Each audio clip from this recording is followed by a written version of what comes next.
It's time for a first look at the upcoming 2026 Berks County High School football season. Brought to you by WEEU's award-winning sports team. Nobody does high school sports like WEEU, the voice of Berks and beyond.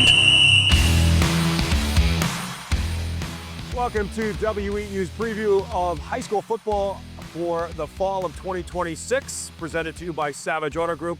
My name is Bob McCool. Right now we're going to take a look in Section 1 of the Lancaster-Lebanon League. I'm joined by the head coach of the Wilson Bulldogs, Doug Dahms, and his tight end and defensive end, Michael Glover, joining us as well. Coach, season number 20, officially as the head football coach. 21. See, it's so many, I lose count. But Group 2. I will tell you this. One thing I do know the count of, and that was last year against Cedar Crest. It was your 200th victory as the head coach of Wilson. That puts you past the guy that named the stadium after, John Gursky. And I know you appreciate the history of Wilson football more than anybody. But my question is, as you're getting ready for another season of this, what keeps you motivated to keep doing this season after season? I really think that the motivation, I mean, everybody loves the wins and losses. Let's face it. And everybody likes to be successful in that fashion. But I think what keeps me coming back is simply the fact that you can take a bunch of kids that are coming from different socioeconomic groups, different ethnicities, different home lives, and get them all channeled working towards a common goal and watch them grow and develop that mental maturity, that character, that drive to all accomplish one thing. You know, that is the fun part. I mean, a lot of coaches say they like games where you're going to win 50, 60 nothing or something like that. As a coach, and our staff is pretty much the same way, we enjoy the games that we know are going to go down to the wire, because that's why you coach. Sure. You know, now you're seeing if your kids are going to respond to adversity. Now you're seeing how well you've done your job molding them into a cohesive unit. Because you know that the ultimate goal is to win in the postseason. In order to win in the postseason, that's what you got to be built like, and that's part of Wilson football. 9-3 a season ago, you get the District 3 6A semifinals. Didn't end the way you'd like it to, obviously, with a loss to Central York. It was a rough ending, but in the end, it's another winning season. It's another playoff season of Wilson football, and those are the priorities in West Lawn. Yeah, they are. I always say the last coach that went 5-5 got fired. And the stadium's named him. Yeah, they named the stadium after it, but he did a little bit after the 5-5. And I was smart enough to bring him back. So as we look into 2026, what do you think is going to be the strength of the Bulldogs in 2026? I think we have a really good group, mentally, emotionally, character-wise, that they're more concerned about the team than they are their individual accolades. I mean, we obviously have some outstanding individuals. But, you know, one of the things we stress is it's all about team. You know, team comes first. And I think most of the guys we have this year bought into that. And I think we're moving in the right direction. And obviously, if your leaders buy into it, then everybody buys into it. So one of those outstanding individuals is sitting to your right, Michael Glover, who's the starting tight end, the starting defensive end. Michael, as a freshman, you started as a defensive end. Yes, sir. As a sophomore, you started as a tight end. Last year, you got to play both. I'm going to assume that if you had the choice, it's on the offensive side that you would play if you only could play one. But getting ready for a season is a big part of it, knowing you're going to play both ways. Yes, sir. Yeah. They got me going both ways this year. I did that last year, too, so I'm excited about it. Been working on my conditioning. You know, it's tough to go both ways, even playing special teams, but, you know, it's what I love to do. I want to be on the field, helping my team win, so I'm excited for it. I'm ready to go. You had, if my memory is correct, 25 Division I offers. 26 Division I offers. Good to know he has the exact number for you. You ultimately settled on James Madison, but tell me a little bit about the courtship. What did you like it? Did you get sick of it? What was your thought process going into it? And ultimately, what made you decide on James Madison? So for me, I mean, the process was great. You know, I had a lot of great schools, great programs, great coaching staffs. I built great relationships with schools, with programs, with, you know, staff members on all the schools that I had offers from. But, you know, ultimately, I knew JMU was a great fit. I'm confident. I'm happy with my pick. You know, when I first stepped foot on that campus, I knew it was a great program with great people. Especially, that was one of the biggest things for me, was the people on staff. You know, I look at it. What really stands out to me is the championship credentials between Coach Napier at the head coach, Coach Aiken, Coach Shore, the tight ends coach. I mean, it's just the guys there that they know what they're doing. I mean, they're not only great coaches, but great people. So I really decided, they showed great love to my family when we went down there. So it's a great spot, and I'm excited to get down there. I'm graduating early in December. I'll be there in January. So I'm excited to get there, compete, and get to work. Coach, in addition to Michael, linebacker E.J. Brownback, both those two played as ninth graders. That's not something to be dismissed at Wilson, because in order to get on the field as a ninth grader at Wilson, you got to have something going for you. What was it about those two that made them mature enough physically, emotionally, to be able to play as ninth graders? Well, the thing is, obviously, everybody knows about our strength program and our conditioning and everything we develop, the players as they develop.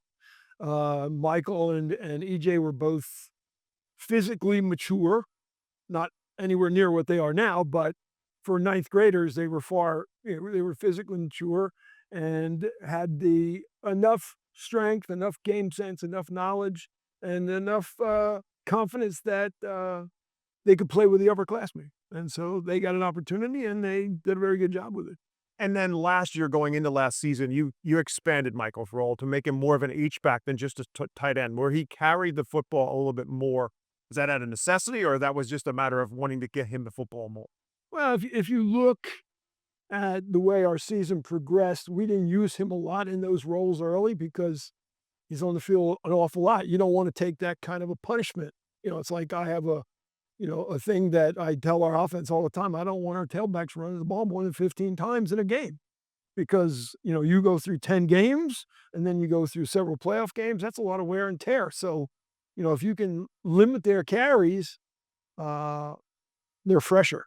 Your body's not wearing down, and you reduce the risk factor, et cetera. I always look back at Brian McCarty, who was a terrific football player. Yeah. All right, ended up going down to Towson and getting a full ride at Towson, and he didn't play running back until the 5th game. No, because he was your defensive back. Well, he played wideout. Because we didn't want it. We knew that year we had a team that was going to go deep, and Billy Hawes said we just don't want him to take that pounding. So Brandon, of course, it turned out Brandon Naples. So Brandon Naples was the running back, and he was moved out, on the wing. And then as soon as we got into the league and things started going, then Ronnie came back, played running back, and Brandon went out to play the wide receiver. So it worked out. Michael, I'm sure you would love them to just call for you to run down a seam route every time. But the opportunity to run the football, something different for you, a different challenge.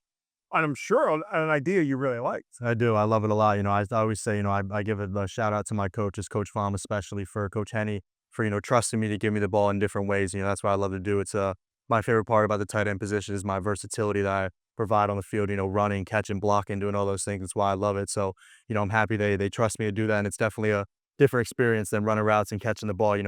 It's tough to, read the blockers or find the right hole, but it's fun to do. And I hope to keep doing it this season. Coach, I think that was part of a big part of the recruiting pitch too. Is his versatility. Yeah, for sure. He wasn't. Yeah. Oh, this is just a tight end that can block, or this is just a tight end that can catch. Right. Yeah. Yeah. Absolutely. But look, coaches always want to say that they want to run a balanced offense. I have always marveled at what Wilson does because I look at stats just for the numbers themselves to see what is really a balance. Because by the time the season rolls through, you are about as close to a 50-50 as I ever seen another team to do. I mean, it's sometimes like literally 50-50. But then you look to the right when you're on the sidelines and you got Jeremy Palm and Chad Henne. How much of a seatbelt do you have to put on those two ex-quarterbacks that they just want to throw the football? Well, one of the things I do as a head coach is I give my coaches responsibility and freedom. But every now and then, you got to say, run the blippity-blip ball. Or, but, hey, Coach Palm, who does most of the play calling, he's very good about it. He understands it. He understands the balance that's required and does a nice job with it, But like I said, every now and then you got to remind them. But not much. Michael, I'm going to take you back 2 years ago, your sophomore year. It was a really unique setup you had because you basically were one of 4 tight ends that season.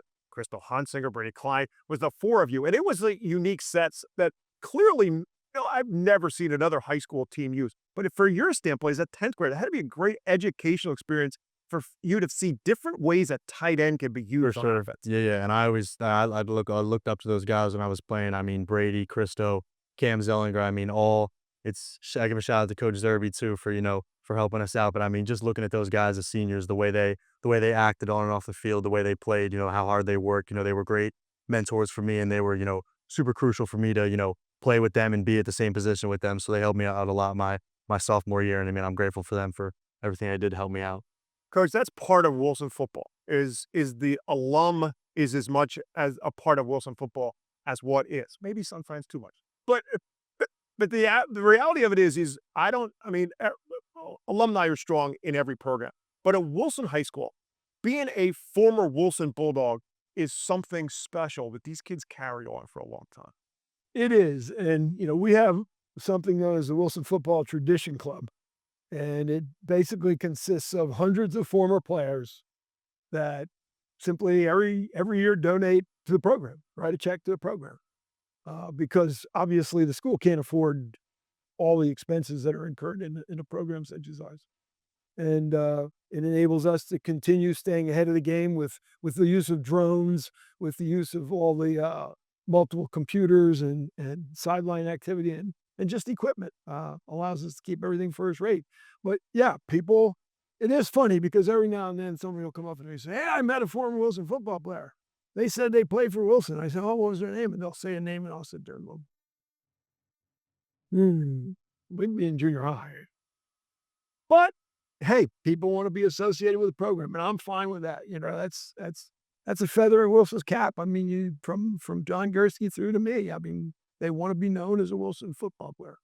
And as we take a look getting into this season, I know you love your defense, but you've got some skill position players on offense in addition to Michael. You got the Greer brothers. Monty and Damian are both really dynamic athletes and really quick as well. Damian had a great season in track this coming year. And now the addition of Justice Hardy. You've got some skilled position players that this could be a really good offensive team. We obviously, the question mark is quarterback. We don't have an experienced quarterback. Cole Peterson's been doing a really nice job. He's progressing. And I think he's a great leader, and as long as he understands the role of throw the ball on time, go through your read progression and get the ball into the playmaker's hands. Because like you said, we have a lot of speed. We've got decent size up front, and we'll see. If we can keep the ball on offense, we don't have to worry about defense. That's also true. Michael, you love to call your number 15 every play, but obviously they're not. But you're good with the idea. The idea of spreading the wealth is only going to make it better for Wilson. Of course, for sure. I mean, with, like you said, the weapons we have between Justice, Monty, and Damian, and, I think our line, our quarterback, we get all that situated. I think we'll be rolling on offense. But especially, like you said, guys are keying in on me. We hand that ball off to Justice. We find Monty. We find Damian. It only helps me out more, when we got all these different guys, all these different weapons to be able to get the ball to. It only, helps me out, opens the offense up. And I mean, it's going to be tough for a defense to stop us this year. Coach, when you look at the schedule, it starts off, Governor Mifflin is now back to week number 1. It'll be our first game of the season. Used to be week 10. Then it was week 1. Then it was the middle of the season. Now it's back to week 1 again. Your thoughts on it being back on week number 1? I mean, it can't be week 10 anymore because you're not in the same sections. You get that. Right. But if it's not on week 10, I kind of think week 1 is the best place for it to be. Probably. If I were Mifflin, I'd be licking my chops at it being week 1, only because, one thing we pride ourselves on is getting better, a lot better as the season progresses. And, your week 1, week 2 are when you're going to make the most mistakes. You have new kids that are playing, varsity or Friday night for the first time, and they're going to make mistakes. Maybe they don't recognize things and things like that. So, I mean, and you don't know what they're going to show up with. I remember several years ago, we played Harrisburg in week 1 or 2, and we had both their scrimmages in their first game, and they came into our game and they ran a totally different defense and a totally different offense. So you prepare all that for that, and boom. Now, if you have experienced players, you've seen everything by the time you get to week 10. Right. But week 1, you got to hope your experience can carry you through it. Now I'm going to say something that's going to be more controversial from your perspective, and that is what used to be week 10 was Manheim Township. And Wilson Manheim Township in Section 1 of the Lancaster-Lebanon League has only decided for, it seems like forever, probably as long as Michael's been alive, I think it's been Wilson Manheim Township to deciding Section 1. But now it got moved by the Lancaster-Lebanon League. It is now week 4, which happens to be week 1 of the section play. I'm going to go out on a huge limb and assume that you are not happy about playing Township in week 4. It's funny. I talked to Mark Evans about it, and we both talked to the LL chairman and asked if we can move it to week 10 because, I mean, It's great. Cedar Crest is there, Hempfield is there, but most years it comes down to Manheim Township and us. And now, if this is a normal year, your league is decided week 1. Correct. Yeah. So yeah, neither of us were happy with that. So when you take a look at Section 1 of the landscape, and you mentioned you have the teams that are going to be in there. Hempfield is always a team, and I know you have a lot of respect for George Agger, who's taken over Hempfield because he was on your staff for a couple of years. He's done a really nice job of that Hempfield program. He has, and you know, he does it the right way. You know, he brought in a bunch of F&M, former F&M coaches. His dad helps him coach, and he tries to do things the right way. And, you know, imitation's the highest form of flattery. He basically tries to do things the way we do things. He learned from Not necessarily the top teams around. Not necessarily the X's and O's, but, you know, just the setup, the way you practice, the way you treat kids, et cetera. And he's done a great job with it. Michael, I know you're going to tell me that no game is any different than the other, but is there a game on this schedule that you're looking forward to more than any? I think so. Of course, Mifflin. I mean, our week 1, you know, season opener. You know, it's a hometown rival, crosstown rival, and I mean, so we're pumped for that game. But also, you know, I'm looking down the road at Central York. Of course, you know, want to play them again after they ended our season. And, you know, a new team we're playing this year, Central Bucks West, week 2. We're traveling out to their place, and, you know, they're a pretty solid team. I saw they just got ranked in the top 25 in PA, so I'm excited to play them. Excited to play Mifflin. Of course, excited to play Manheim. That's always a great game, and definitely looking forward to Central York at the end of the season. Yeah, week 2, you get Central Bucks West, is a storied program, is one of the legendary programs of the state of Pennsylvania. But Michael mentioned it because I think it's a huge thing. One of the things that the LL has done this year from Section 1 is that they've established now a crossover game with the York County schools.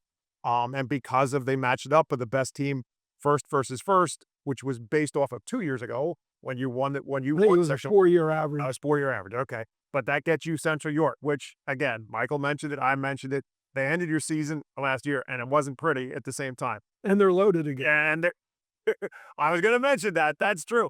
They are not going to, they will not presumably take a step back. Now, the good news is it's not until week 9, but that's a great opportunity for your kids to play against that caliber program. Well, as Michael said, you know, Mifflin's a rivalry game, you know, week 1. Then Central Bucks West, you know, week 2, you know, you can't ask for a better matchup in the state of Pennsylvania. All right, then Muhlenberg back to the old crosstown there, get a thing going again there. Your alma mater, by the way. My alma mater, there somewhere deep inside, there's a little blue and gold. I don't spare, but, you know, you'd have to dig pretty hard. All right, and then Manheim Township, you know, so those first 4 weeks, whew. And then I don't mind playing Central York at all. What I don't like is the fact that we play Central York week 9, and in all probability, we may end up facing them again in week 11 or 12, which... You know, if you win week 9, you get a little bit of an edge. If you lose week 9, no, it's just tough. Yeah, playing a team, you know, 2 consecutive, or, you know, 2 weeks out of 3. Michael, you play a lot of high school football at Wilson High School. This is obviously going to be your last ride. When you go to James Madison, what are you going to remember the most about Friday nights in West Lawn? That's a good question. I think just for me, the brotherhood I have with some of my guys, you know, especially, you know, the seniors this year, and just the playing the game, you know, you really just build relationships with the guys on the team. And I think, you know, when I'm in college, when I'm out of college, you know, still going, I think I'll always, you know, look back, remember just the fun we had playing this game, you know, going to practices, conditioning, lifting weights, you know, early mornings, you know, playing on Friday nights. I think that's what I'll remember most, just the brotherhood that I built with some of these guys on the team, and, you know, hopefully, you know, just everything about it, you know, just being close with these guys. And that's what I'll, you know, remember for the rest of my life.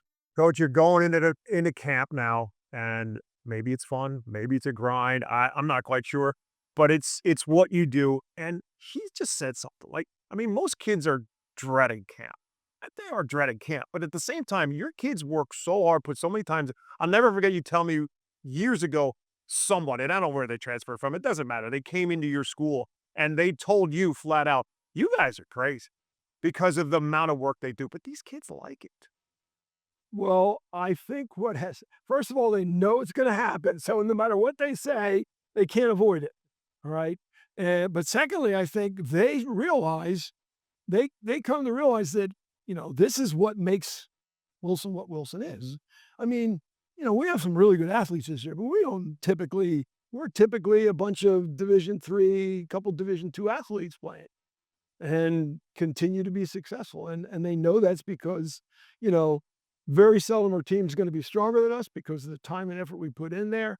Very seldom are they going to be in a better shape than we are because of our conditioning program. Very seldom are they going to be smarter about the football game because of the time we spend with films and the teaching role. So, I think that they know it's what they have to do to be good, and they accept it. And they have been really, really good. Coaching doesn't hurt as well. They have a pretty good coaching staff in West Lawn as well. That's our look at the Wilson Bulldogs. Gentlemen, thanks. Wish you the best of luck. Can't wait to see Wilson football in week number 1 against Government Mifflin. We'll be there for that with a couple other games on the schedule as well coming up here on WEEU Section 1 of the Lancaster-Lebanon League.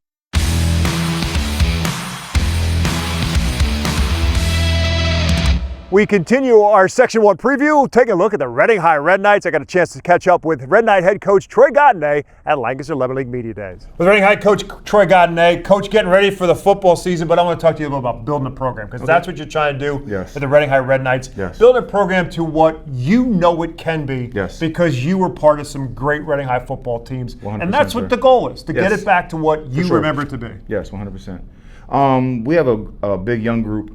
We got this group that came up from the youth program. It's our first group to actually come up from the youth program. They used to call them the change when they were down in the youth program. They went to the middle school. Now they're a freshman team. We pulled them up when they were freshmen, a lot of them. So they had that experience a little bit. Now they're a big sophomore group, but they're very much well together. I'm loving the energy within the coaching staff, the brotherhood with the kids. We're continuing to build. We came in here with a 6-year plan. We're in year 5 now, but this young core group is doing really well and they're working their butts off. Reading High loves its Red Knights. There's no doubt about that. And that's what you're trying to do. You're trying to make these kids understand that you are part of something special 100%. by being at Reading High School. Yes. The tradition of Reading High football is very important to me. Definitely. It's just more than the football field. It's a lot more than the football field. It's within the community, within how we're conducting ourselves in the classroom, what we're doing in the school, how we're mentoring the young guys, how they're carrying themselves on the football field. I mean, we cut our 15-yard penalties down by 50% last year, and that's with a bunch of young guys. So that culture is very much changing. They're playing their tails off. They're working their tails off. We ran a program these past 2 Fridays called Off the Streets in Your Cleats. And what we're allowed to do was the youth kids that come up to the pit, the middle school kids that come up to the pit, and they all worked out together, had some fun together. And it was good to see our varsity guys, especially those sophomore groups, really interacting with those young kids and building their confidence up and things of that nature, and building that relationship that they're going to last all the way through high school. Because look, this is about opportunity. For these kids to have something that knows there's an opportunity. They can look at people like you and know that football could be that opportunity. Yes, 100%. Within that program, we had all our kids that were in college coming back. So the Michael Odiemis, who's at Robert Morris, Keyshawn Afees, who was at Monmouth, Amir Burdine, who's at Alabama A&M, Leonard Brown, who's at Clarion, Gabe Laws at Clarion. A lot of our kids are at Division I, Division II, Division III schools came back and they're actually running those drills for those kids. So that's when you see your coaches actually working and building leadership within our young men that want to come back home. They want to continue to help build our program because they know where it's heading to. You know that there's going to be peaks, there's going to be valleys, but when you talk about the fact it's a 6-year program, there's going to be more valleys in that 6 years than there's not. How hard has it been for you, just from a personal standpoint, to sometimes work your way through those valleys? It can be very difficult, but we have a great coaching staff who's very supportive. They work their butts off as well. My health was a little bit of a trial and tribulation, a storm this past year, starting with last summer, but God has been very good to me. I'm blessed to be able to be here this year and continue our voyage of bringing Reading High football back. Look, there's the thought process from a lot of people that football and a football program in inner city doesn't work. Yes. But there's evidence out there 100%. that it can. You can go to the Philadelphia Public League and you can see successful football teams. Imhotep, one of the best programs around. Harrisburg is a perfect example. It can be done. Yes, it can, and it starts at the youth program. Honestly, especially with our city, we have understanding with the trials and with the storms and what the troubles are within our program, and attacking that aspect of things and allowing them kids to grow up. It's going to take some time, and we understand that, and we're okay with that. We want to build this thing the right way. We're not going to put wins and losses above our standards and how we do things. That's how you build culture and do it the right way. One of the hardest parts for inner city programs. And I go back to your head coach, Al Wolski. I remember talking to him about the idea of a weight program and implementing a weight program, because you got to be in it 12 months out of the year if you're going to compete at the highest level in high school football. It's not an easy thing to do. You're getting kids, and are you getting kids to buy into that weight program? Oh yeah, for sure. I mean, we have sophomore kids that are squatting 500 pounds, benching 300 pounds. We have a kid that just started playing football last year. He's in the 300-pound, 450-pound squat range club. These guys are pushing each other and competing in the weight room, and it's very good to see. But that's starting at the middle school level now. Like, our athletic department has done a good job of creating a strength and conditioning program for the higher tiers of middle schools, the transition to the high school, and we're starting to see that progression now. Look, I know it's hard not to talk about Reading High School and not talk about the basketball program. Oh yeah. But Rick Perez has bought into that idea as well. That's been it's been a part of what he's done. Yes. Is working these kids, and so that work ethic is there in these kids if you can make them understand. Yeah. Well, I have a lot of respect for Coach Perez. I have a great relationship with him. Like, I trust him, he trusts me. We have a lot of dual sport athletes. You know, the ultimate goal is to make sure these kids are continuing to grow to be great men, and we're not going to know how good of a coach you are until 10 years down the line when they're husbands and fathers and things of that nature. The wins and losses are going to come, and they're going to go. But those kids are held to a standard of winning and competitive nature, and we're seeing it on our side of the football field as well.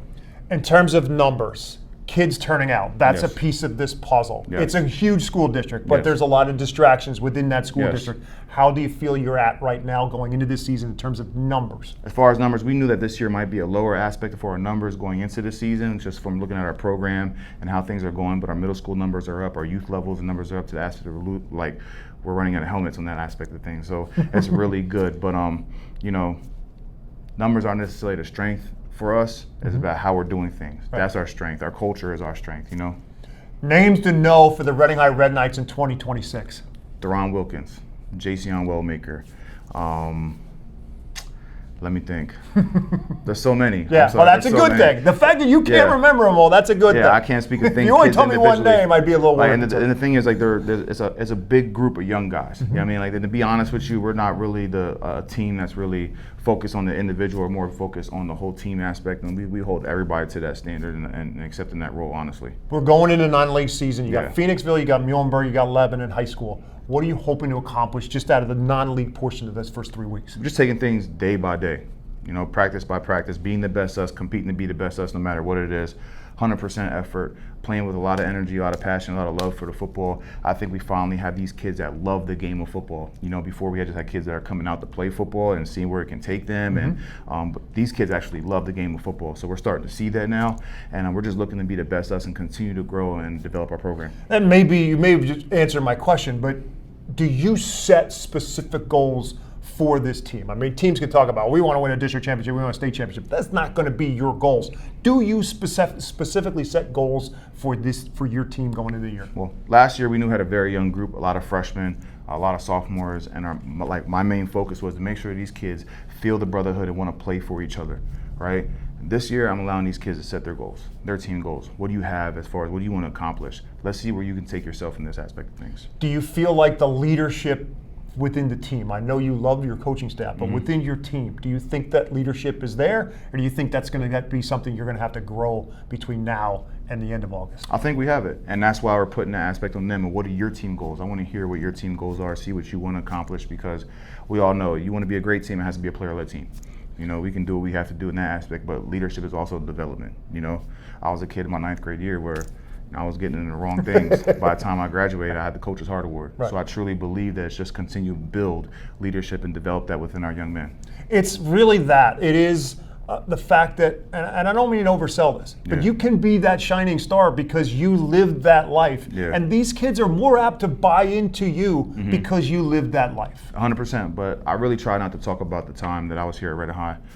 Just because I want them to build their own legacy. I always tell them I didn't win the district championship. The goal for you guys is to get there. And I want you guys to surpass where we were, who we were, and things of that nature. But just carry the tradition of love and passion and energy and respect that you have within the program. Coach, you got me fired up. I always love talking to you. Yeah, for sure. We love that. We look forward to nothing but the success for the Reading High Red Knights. Brother. Thank you.